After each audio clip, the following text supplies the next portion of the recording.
It's funny how often IBS and depression kind of seem to go hand in hand. Yeah. Like way more than you'd expect, right? Right. Well, you sent in this article about it, and let me tell you, it gets wild.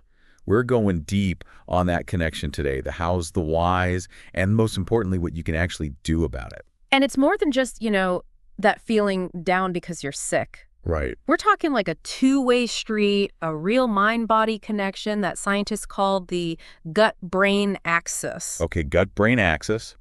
Sounds kind of like a sci-fi highway running right through you. Right. So how does this thing actually work? So think of it like this. Your gut and your brain are having this like constant chat. Okay. But instead of words, they're swapping hormones, neurotransmitters, even immune cells.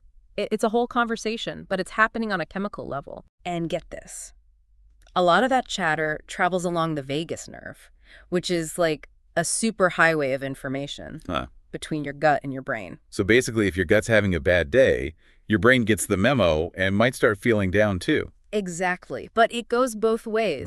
That's what makes it a vicious cycle. Oh, boy. The article actually highlighted this one study where people with IBS who, regular moderate exercise, think like brisk walking a few times a week, showed improvement in both their IBS symptoms and their depression levels. Wow. Like hitting two birds with one stone. That's amazing.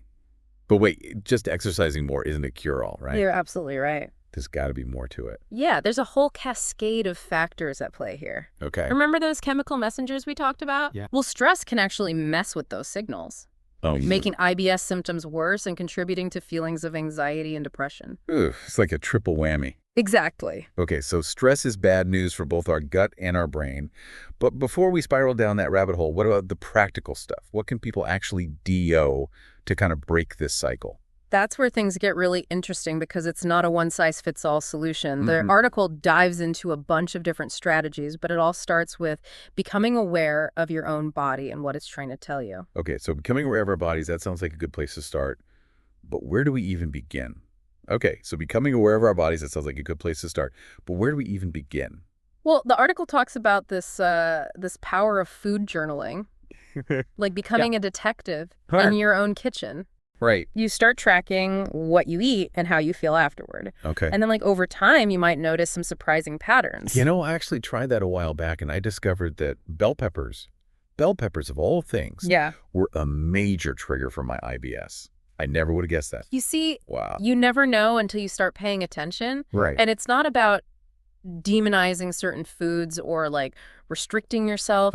It's about figuring out what works for your unique gut. Okay, so food is a biggie. But we can't forget about stress. The article mentioned mindfulness and stress reduction techniques. What exactly did it have to say about those? Well, it highlighted this study where people with IBS who practiced mindfulness meditation for just 10 minutes a day experienced a significant reduction in both their IBS symptoms and their stress levels. That's amazing. And get this, they also reported feeling less depressed overall. Wow, 10 minutes a day sounds doable, even for busy people like our listener.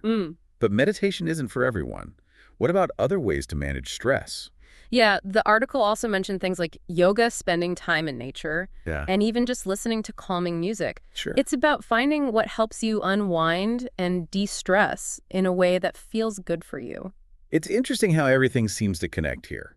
Exercise helps, managing stress helps, and eating mindfully helps. It's like a holistic puzzle. Precisely. And remember, even small changes can make a big difference. You don't have to overhaul your entire life overnight. That's reassuring to hear. Yeah.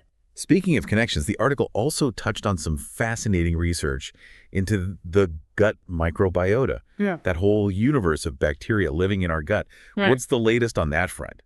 So we're talking about the gut microbiota, that whole ecosystem just living inside us. Right. It's crazy to think that these tiny organisms could actually be impacting our mental health. It's mind-blowing when you think about it. Right. But the research is growing every day. Yeah. This article mentions this one study where scientists actually transplanted gut bacteria from people with depression into mice. Wow. And guess what? Right. The mice started exhibiting depressive behaviors too. Wow. That's wild. So it's not just in our heads, it's in our guts too. It seems that way. Yeah. And the really exciting thing is this opens up a whole new avenue for potential treatments. Right. The article talked about how things like probiotics, Yeah. prebiotics, even dietary changes could potentially help shift the balance of bacteria in our gut in a positive way. So could we potentially eat our way to like a happier brain by feeding our gut the right stuff? Right. I'm picturing some sort of like super yogurt for the soul. Mm-hmm. And that'd be great.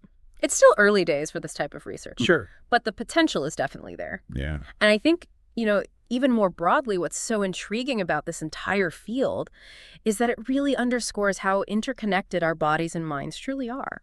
Yeah, I totally agree. It's like this whole conversation has been a giant reminder that we're not just a brain walking around. Right. It's about like the whole system working together. Exactly. And taking care of one part, whether it's through managing stress, eating mindfully or moving our bodies, can have like ripple effects on our overall well-being. Well said. Big thanks to you, our listener, for sending in this article. It's been a fascinating deep dive. Yeah. And we've only just scratched the surface. Right. If you're hungry for more, you'll find a link to the full article in our show notes. And remember, knowledge is power. The more you understand about this intricate connection between your gut and your brain, the more empowered you'll be to take charge of your health and well-being. Absolutely. Couldn't agree more.